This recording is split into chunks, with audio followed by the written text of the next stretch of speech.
El Servei d'Habitatge del Consell Comarcal presenta Habitatge en un minut.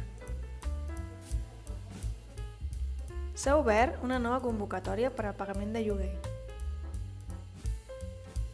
Està dividida en dos sectors de la població, el general, per a persones de 36 a 64 anys, i el de gent gran, per a persones majors de 65 anys.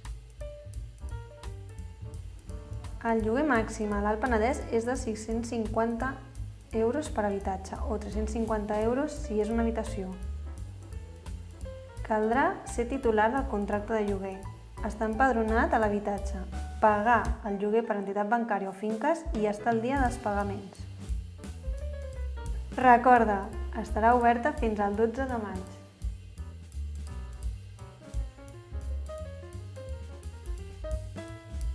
Trobareu més informació a lloguerpositiu.cat.